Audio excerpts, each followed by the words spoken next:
आता isakal.com आहे देशातील नंबर 1 ची मराठी न्यूज वेबसाईट। प्रत्येक अपडेटसाठी isakal.com ला नक्की भेट द्या।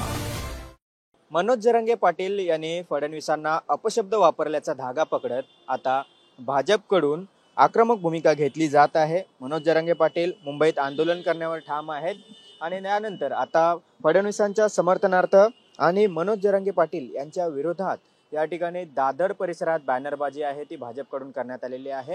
इतिहास शिव्यांना लक्ष देत नाही तर या ठिकाणी इतिहास हा कर्तृत्वाला लक्षात ठेवतो अशा पद्धतीचे आशयाचे बॅनर्स या ठिकाणी भाजपकडून लावण्यात आलेले आहेत। प्रवीण दरेकर, निरंजन डावखरे, प्रसाद लाड, नरेंद्र पाटील यांच्याकडून हे बॅनर लावण्यात आलेले आहेत। मराठा समाजाला पहिल्यांदा आरक्षण देणारे, उच्च न्यायालयात ते आरक्षण टिकवणारे नेतृत्व म्हणजे देवेंद्र फडणवीस साहेब अशा आशयाचे हे बॅनर आहेत।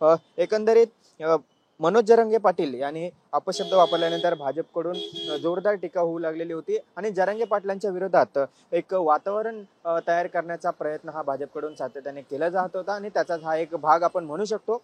मनोज जरांगे पाटील यांनी माफी मागितलेली आहे। मनोज जरांगे पाटील पुन्हा एकदा मुंबईच्या दिशेने येण्यासाठी ठाम आहेत। ते मुंबईत येण्यासाठी निघाले देखील आहेत। मात्र या ठिकाणी आता भाजपकडून फडणवीसांच्या समर्थनार्थ आणि जरांगे पाटलांच्या विरोधात या ठिकाणी बॅनरबाजी करताना आपल्याला पाहायला मिळत आहेत। व्हिडिओ जर्नलिस्ट प्रवीण सह गिरीश कांबळे, साम टीव्ही, मुंबई। महाराष्ट्रातील सर्व बातम्यांचे विश्वासार्ह व्यासपीठ सकाळच्या सर्व सोशल मीडिया प्लॅटफॉर्मला लाईक, फॉलो आणि सबस्क्राईब करा।